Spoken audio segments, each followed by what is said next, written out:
Guys welcome back to this channel. Friends, आज के ये वीडियो जो है आप लोगों के लिए बहुत ही ज़्यादा हेल्पफुल होने वाला है। जो भी बैक पेपर भरे हुए हैं या फिर जो भी इम्प्रूवमेंट के पेपर भरे हुए हैं, जो भी स्टूडेंट चाहे बीए के हो, बीएससी के हो, बीकॉम के हो, एमए के हो, एमएससी के हो या फिर किसी भी आप कोई भी जो है पाठ्यक्रम ले लिए हों और उसकी पढ़ाई कर रहे हो, बैक पेपर की तैयारी कर रहे हैं, तो आप लोगों के लिए बहुत ही बड़ी खुशखबरी है। यहाँ पर देख सकते हैं, यहाँ पर लिखा हुआ है बैक पेपर के परीक्षार्थियों को नहीं देनी होगी परीक्षा। जी हाँ फ्रेंड्स, बैक पेपर के जो भी स्टूडेंट बैक पेपर भरे हुए हैं उनको परीक्षा नहीं देनी होगी। अगर परीक्षा नहीं देनी होगी तो उनको जो है पास किस आधार पर किया जाएगा, क्या वह फिर भी फेल रहेंगे? तो चलिए पूरी खबर पढ़ते हैं और आपको जो है एकदम क्लियर कर देते हैं। यहाँ पर देख सकते हैं लिखा हुआ महात्मा गांधी काशी विद्यापीठ में परीक्षा समिति की बैठक में फैसला।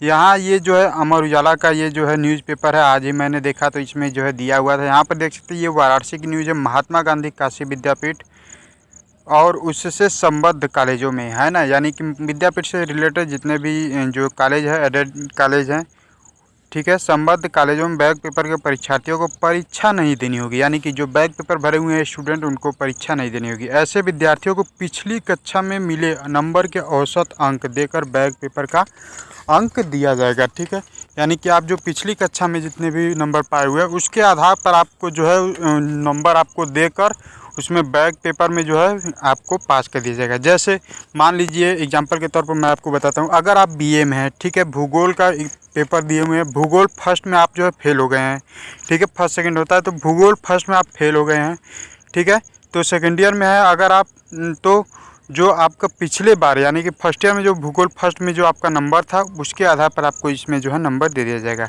उसके बाद देखिए नीचे लिखा हुआ है कि इसके बाद भी कोई परीक्षार्थी संबंधित पेपर में फेल होता है तो उस पेपर के अनुसार न्यूनतम उत्तीर्ण अंक प्रदान कर परिणाम जारी किया जाएगा।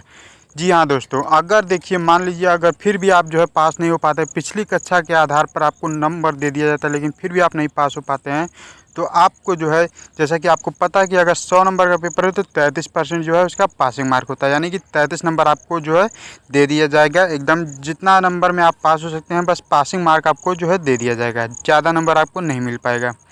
ठीक है, उसके बाद देखिए जो है क्या लिखा हुआ है कि मंगलवार को परीक्षा समिति की बैठक में इसका फैसला हुआ। काशी विद्यापीठ में कुलपति प्रोफेसर आनंद कुमार त्यागी की अध्यक्षता में हुई बैठक में परीक्षा से जुड़े कई बिंदुओं पर चर्चा की गई।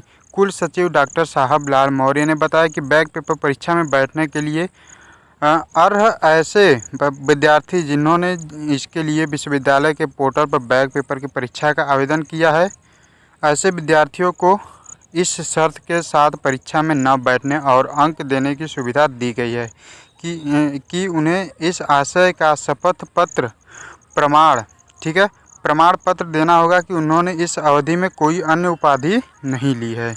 ठीक है, यह निर्णय भविष्य केवल इसी सत्र के लिए मान्य होगा। ठीक है, यानी कि भविष्य में जो है ये सिर्फ इसी सत्र के लिए मान्य होगा, यानी कि 2021 के लिए ही, क्योंकि देखिए 2021 में जो है कोविड की वजह से पढ़ाई नहीं हो पाई है।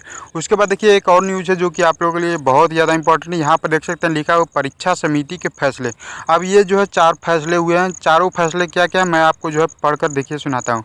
MBBS, BMS, ठीक है, BMS, BSc nursing, post basic BSc nursing, BPT पाठ्यक्रम की परीक्षा 30 जुलाई से 15 अगस्त के बीच होगी। ठीक है, ये तो नॉर्मली बात है, ये तो परीक्षा जब होगी वो तो एडमिट कार्ड आएगा आपका और जो है आपका टाइम टेबल आएगा उसमें पता चल जाएगा। उसके बाद नेक्स्ट पॉइंट है देखिए, विश्वविद्यालय में प्रायोगिक परीक्षा नहीं होगी। ठीक, हाँ ठीक है दोस्तों, विश्वविद्यालय में जो प्रायोगिक परीक्षाएं यानी कि आपका जो प्रैक्टिकल है वो जो है नहीं होगा। मौखिक परीक्षाएं ज़रूरत के हिसाब से ऑनलाइन होंगी। ठीक है, मौखिक परीक्षाएं होंगी जो कि ज़रूरत के हिसाब से, अगर ज़रूरत पड़ती है तो ऑनलाइन होगी। आपको जो है ऑनलाइन आपसे प्रश्न पूछा जाएगा, उसका आंसर लिया जाएगा। ठीक है, यानी कि जो प्रोफेसर वगैरह आते थे कॉलेजों में और आपका प्रैक्टिकल एग्ज़ाम लेते थे वो नहीं होगा। ठीक है, और नेक्स्ट पॉइंट देखिए उसी से रिलेटेड है, जिन पेपर में प्रायोगिक परीक्षा जरूरी होगी उसमें 60% अंक लिखित में मिले अंक और 40% आंतरिक मूल्यांकन के आधार पर मिलेंगे, है ना। यानी कि देखिए अगर मान लीजिए 50 नंबर का आपका प्रैक्टिकल है तो उसका 50 नंबर का 60% जो है आपने जितना पेपर में लिखा हुआ है, ठीक है, जो लिखित परीक्षा में आपने लिखा हुआ है उसके आधार पर आपको 60% अंक दे दिया जाएगा और 40% अंक जो है वो आंतरिक मूल्यांकन यानी कि कॉलेज के हिसाब से 40% में जितना कॉलेज देगा उतना जो है उस हिसाब से आपको देकर पास कर दिया जाएगा प्रायोगिक परीक्षा में यानी कि प्रैक्टिकल में। ठीक है, उसके बाद अगला पॉइंट है, देखिए व्यक्तिगत परीक्षाओं में को लिखित परीक्षा में मिले अंक में 33% बढ़ाकर प्रायोगिक परीक्षा का नंबर मिलेगा।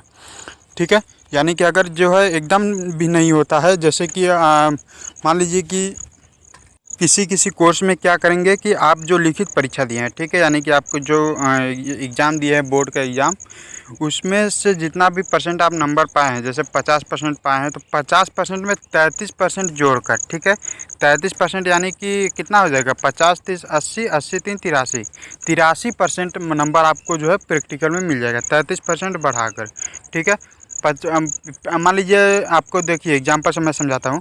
जैसे देखिए 100 नंबर का पेपर है आपका, ठीक है, प्रैक्टिकल जो पेपर है एग्ज़ाम पेपर आपने 100 नंबर का पेपर दिया तो उसमें आप 50 नंबर पाए, ठीक है, वो ये आपका 50% हो गया।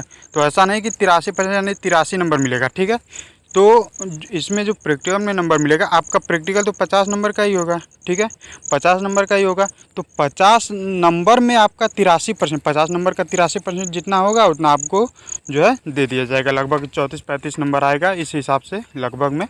ठीक है, इसी के आसपास आएगा तो उतना नंबर आपको दे दिया जाएगा।